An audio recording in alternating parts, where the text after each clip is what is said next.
Haiti. The name itself is a whisper on the wind. It speaks of a land of breathtaking contrasts. Here, mountains rise sharply from the earth, their peaks often shrouded in a soft, ethereal mist. They are ancient and silent, their slopes carved by millennia of rain and sun. These are not gentle hills. They are rugged giants, their green flanks plunging towards valleys that hold secrets untold.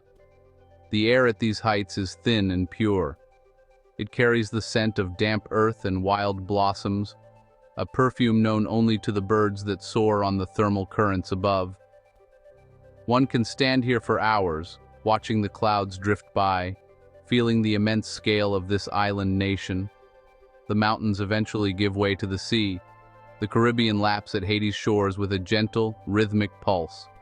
The water is a kaleidoscope of blues. Near the coast, it is a brilliant turquoise, so clear you can see the white sand and the dark shapes of coral formations below. Further out, it deepens into a rich sapphire, stretching to a horizon that seems to melt into the sky. The sound of the waves is a constant companion along the coastline. It is a soothing, timeless sound.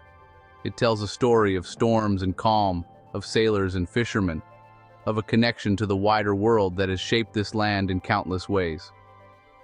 In the quiet hours of dawn, the landscape is painted in soft pastels. The rising sun first touches the highest peaks, turning them a delicate shade of pink. Then, the light spills down into the valleys, chasing away the shadows of the night. The world awakens slowly here.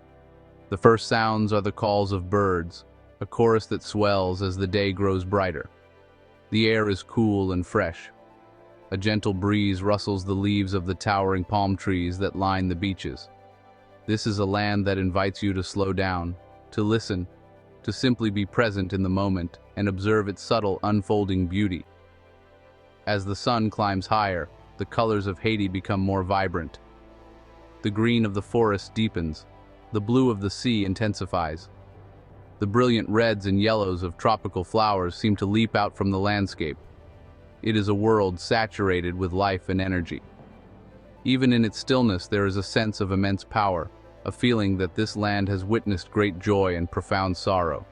It holds the memories of its people within its very soil, its rocks, and its waters. This is the stage upon which a remarkable story of survival and spirit continues to unfold. If you've enjoyed this journey through Haiti's breathtaking landscapes, don't forget to subscribe to our channel for more stories and discoveries from around the world. Join us as we continue to explore, learn, and celebrate the beauty and resilience of places like Haiti. Deep within the remaining pockets of Haiti's forests, life moves with a quiet grace. Here, hidden from the casual observer, are the island's secret keepers. The Hispaniolan trogon is one such creature. It is a bird of striking beauty. Its feathers are a dazzling mix of emerald green and bright red.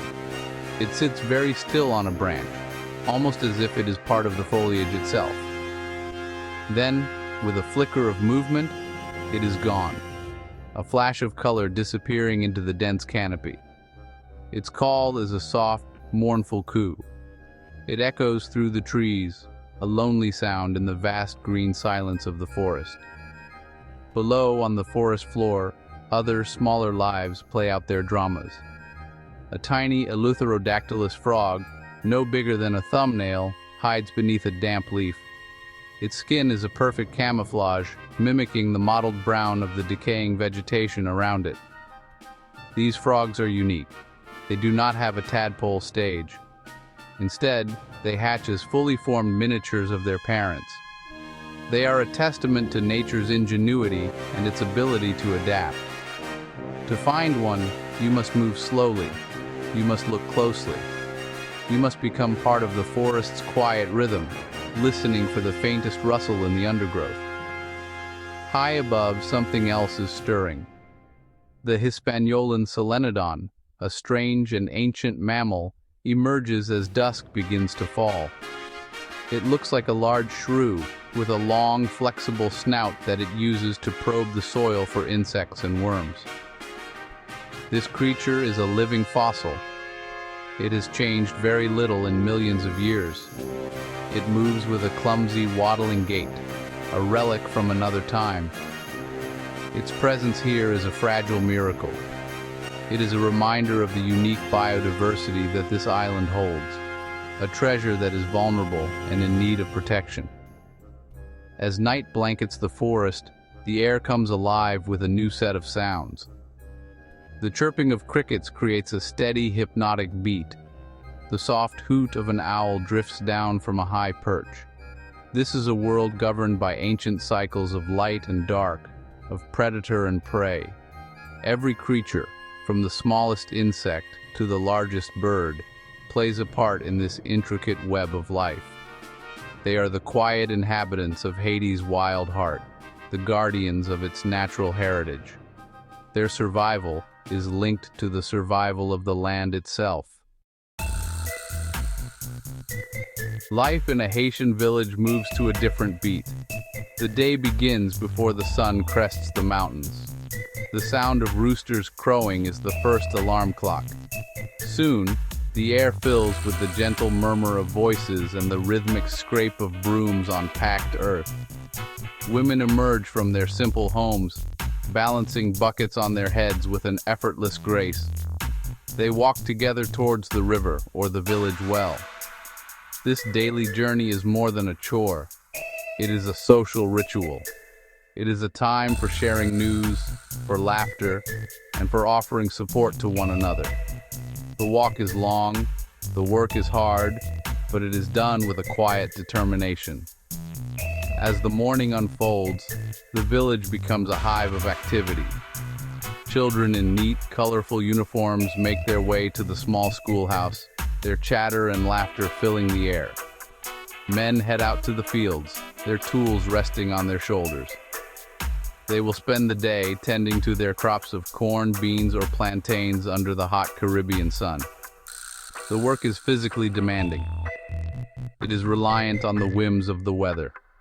A good harvest means security. A drought can mean hardship. Yet they work with a steady, uncomplaining rhythm, their connection to the land deep and profound. In the heart of the village is the marketplace. It is a vibrant, chaotic, and essential hub of community life. Here, everything is for sale. Piles of bright red tomatoes sit next to heaps of green mangoes. The air is thick with the smell of spices, cooking oil, and freshly baked bread. People jostle and haggle, their voices rising and falling in a lively chorus. The market is where you learn the village news, where friendships are forged, and where the small triumphs and struggles of daily life are shared. It is a place of connection, a testament to the resilience and entrepreneurial spirit of the Haitian people. When the day's work is done and the sun begins to set, a sense of calm descends upon the village. Families gather outside their homes to share a simple meal. The smell of charcoal fires and simmering stews drifts on the evening breeze. The sound of a solitary drum might start up, its beat slow and steady. This is a time for storytelling, for passing down traditions from one generation to the next. The challenges are many, but so are the small joys. A shared meal, a cool evening, the company of loved ones. These are the things that sustain the spirit. Beyond the world of sight and sound lies another realm. It is a world that is deeply woven into the fabric of Haitian life. This is the world of Voodoo. It is not a spectacle for outsiders. It is a living, breathing faith, a source of spiritual strength and community cohesion. Its roots run deep, reaching back to the traditions that were carried across the ocean from Africa centuries ago. It is a complex system of beliefs that honors a single distant creator god, but interacts with a pantheon of spirits known as the LWA. These spirits are not remote deities. They are intimately involved in the daily lives of their followers. The sacred spaces of Voodoo are often unassuming. A simple hut, a clearing in the woods, or even a single revered tree can serve as a temple, or anfo. The central point of this space is the poto mitan, a pole that acts as a conduit between the human world and the spirit world. It is through this channel that the LWA are invited to join the ceremony. The air inside an Aunfo is thick with a sense of anticipation and reverence. The walls may be decorated with colorful paintings of the spirits and intricate sequined flags. It is a space set apart from the ordinary, a place where the veil between worlds feels thin. The rituals are led by a priest, the Haungan, or a priestess, the Mambo. They are the keepers of the ancient knowledge. They know the songs, the prayers, and the specific rhythms that are used to call upon each spirit. They are respected figures in the community, serving not only as spiritual guides, but also as healers, advisors, and mediators. Their role is one of great responsibility. They must maintain the delicate balance between the human community and the powerful forces of the spirit world. Their presence lends a solemnity and a deep sense of purpose to the proceedings. Voodoo is often misunderstood, sensationalized by those who do not understand its true nature. For its practitioners, it is a source of profound comfort and guidance. It provides answers to life's biggest questions. It offers a framework for understanding suffering and a path towards healing and hope. It is a celebration of life, of ancestry, and of the enduring connection between the visible and the invisible. It is the sacred heartbeat of Haiti, a rhythm that has sustained its people through centuries of turmoil and hardship, a quiet testament to a faith that cannot be broken. As night falls, the drumming begins. It is the call to ceremony, a sound that travels through the village and into the surrounding hills. The rhythm is complex, insistent. It is played on 3 different drums, each with its own voice. The beat is the language of the spirits. It speaks to them, invites them, and guides them. People gather in the Unfo, their faces illuminated by the flickering light of candles.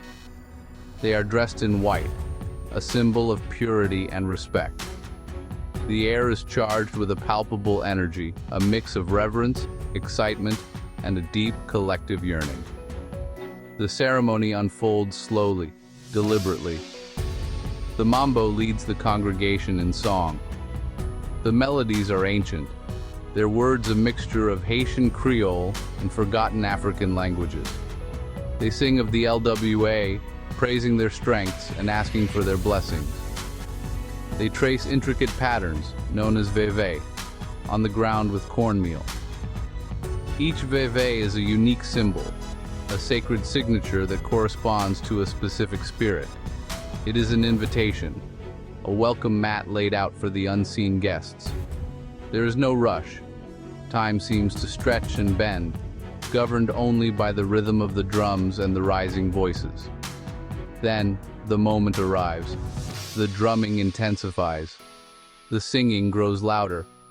A dancer's body begins to tremble, their movements becoming more erratic. The spirit has arrived. The LWA has mounted its horse, borrowing a human body to communicate with the living. It is a moment of profound mystery and awe.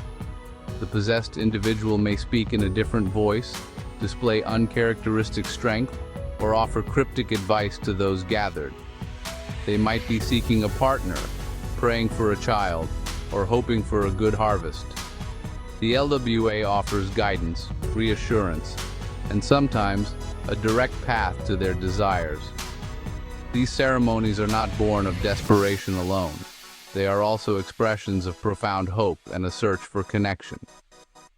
A young woman may dance to honor Erzuli Frida, the spirit of love and beauty, hoping to attract a suitor.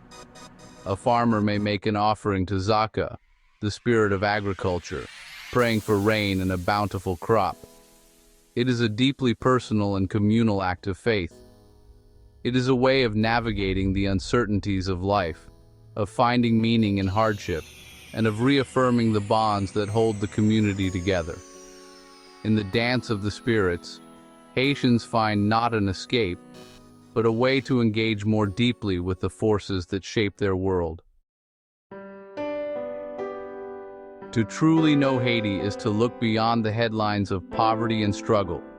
It is to see the land in all its raw and rugged beauty. It is to feel the warmth of the sun on your skin and listen to the ancient whisper of the Caribbean Sea. It is to walk through a mountain forest and feel a sense of wonder at the delicate, hidden life that thrives there.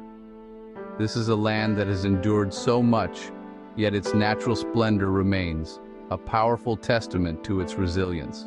The mountains stand tall, the sea continues its timeless rhythm, and the land holds the promise of renewal. It is also to witness the spirit of its people. It is a spirit forged in the crucible of history, one that is defined by an extraordinary capacity for joy in the face of adversity. You see it in the easy laughter shared between women at the river. You see it in the determined focus of a farmer tending his crops. You see it in the vibrant chaos of the marketplace and the quiet dignity of a family sharing their evening meal.